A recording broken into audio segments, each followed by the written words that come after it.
Good day, class. So we're going to be tackling this problem today. A certain housing complex comprises four building towers, okay, A, B, C, and D. Each of the four towers have a separate power point for the power supply, which is connected to the electrical meter boxes of individual flats. Each power supply point has a voltage detecting sensor that outputs a high if the supplied power exceeds the minimum voltage requirement. Okay. The housing complex has an alternative power source supply that is switched on in case emergency power is required. An emergency is identified when at least two of the four towers have a voltage more than the minimum. That is when at least two sensors output a high. So we have one of the conditions. Condition for an emergency is when at least two sensors output a high. Design a logic circuit to trigger the emergency power supply so we know the condition as to which the power supply will be triggered. It should accept the output of four sensors A, B, C, and D as inputs and output a high when at least two of them are high. So when you see this kind of question, it's a bit bulky, but the point is you should look for the conditions that gives you a high. That is what you should first look for.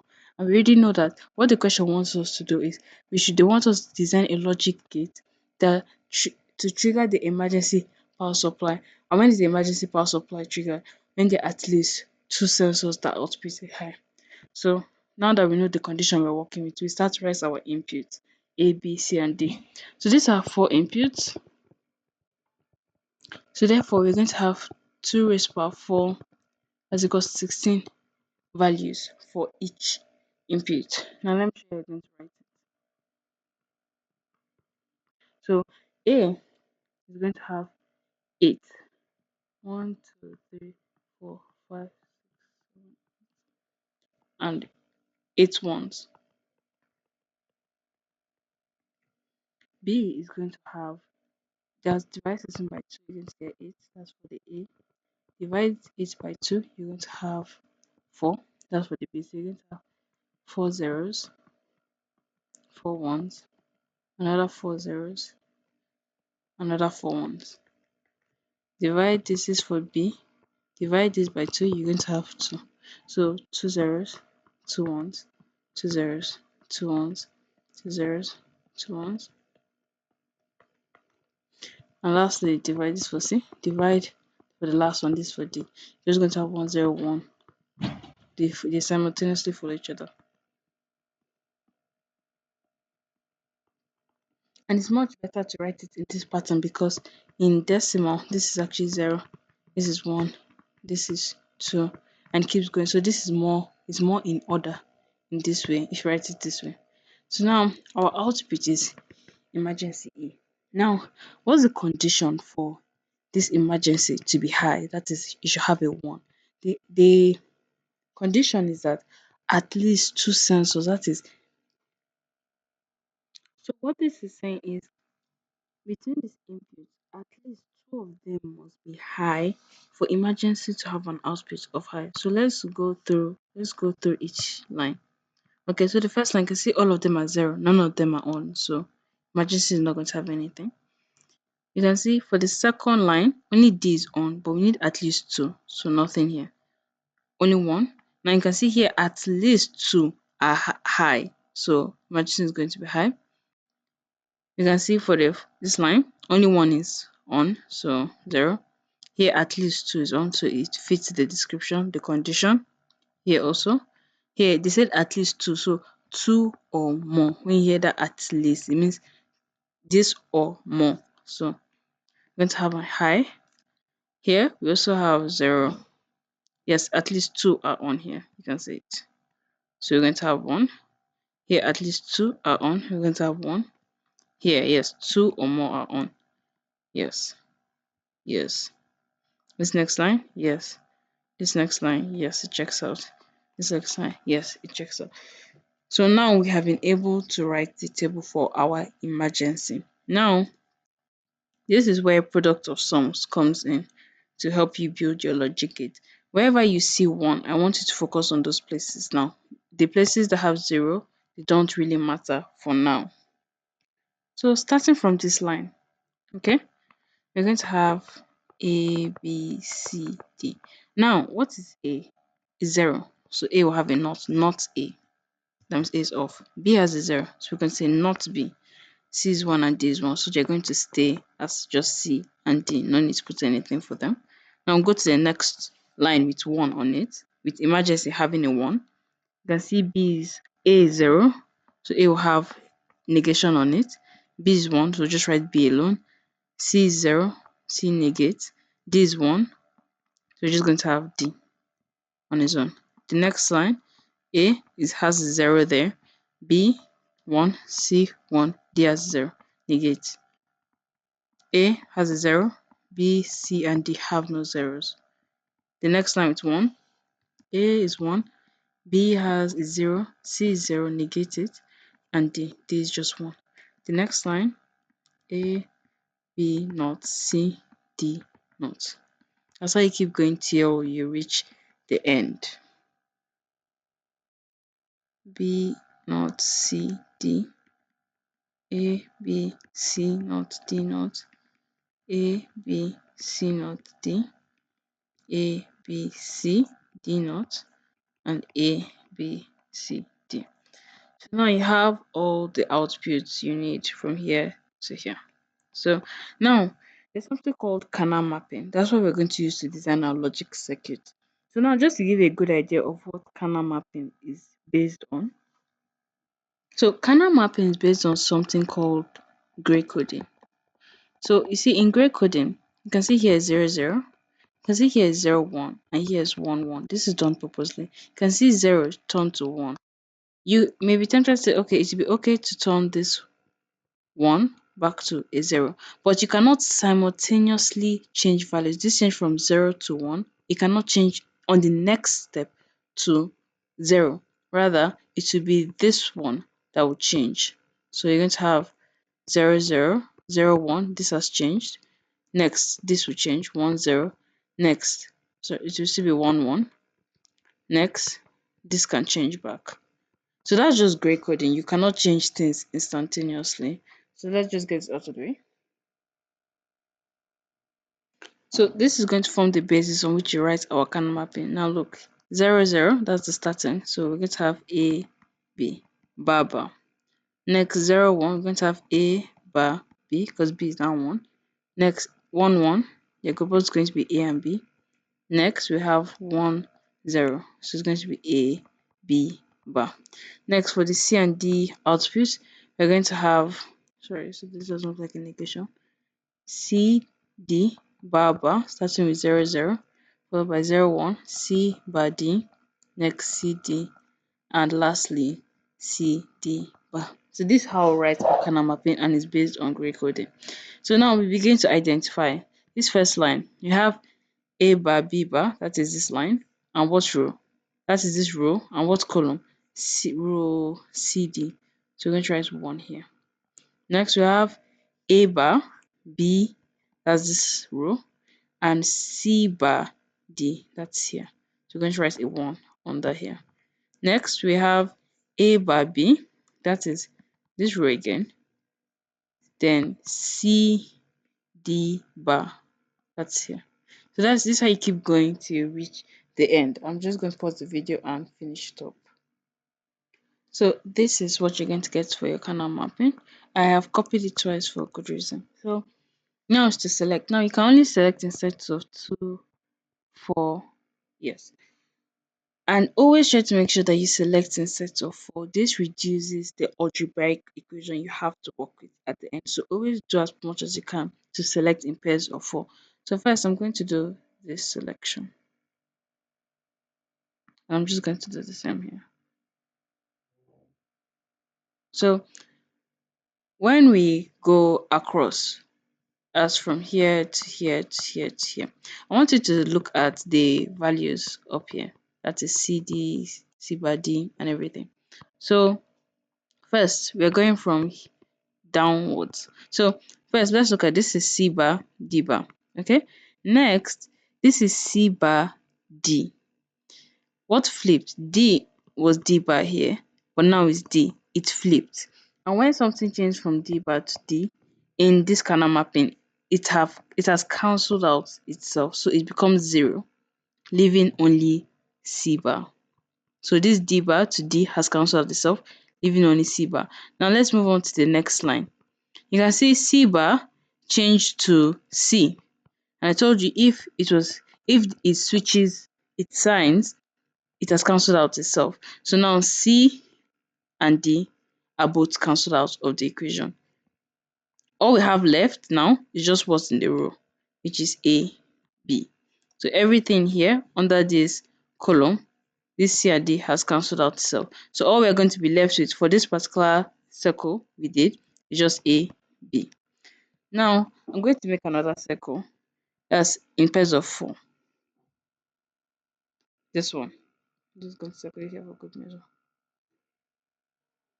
So as you can see, this is going column wise. So we're going to check out the columns here.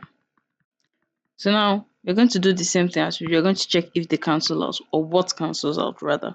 So going downwards, that is down here. A turns is still A negation, is still A negation in the second one. Okay, that's okay. Well, B is B negation here, and then it became B. And I told you if you have negation and then it turns to itself, that means it negates itself. It has cancelled out. So B has cancelled out for this particular equation. Next, let's move on to the next line. Since B has cancelled, no need to draw another arrow. A negation turn to A as you go to the next line. A has cancelled out itself. So everything here under this row has cancelled out itself. We don't have to worry about anything in the columns. Now what's left in the line, that's what is under this line here, is just CD. So we're going to write only CD. Now the next one I'm going to select. Remember I said try to do your possible best to select in pairs of 4. I'm going to select this 4. I want you to watch closely. I'm going to do this. And just for good measure, I'm going to erase this so I draw it twice. This is what I selected. I selected this. Yes, you can do this because it's still a pair of 4. Although yes, it will be possible to just pick it off like this, but that will leave you with a much larger equation. Let me show you. So I'm going to do with just this 2 circled because it's in pair of 2. Let's go with that. Go across the row, then go on the column. So let's start. So go across the column, then go in the row. So first, let's go across the column. This is from AB to AB to AB bar.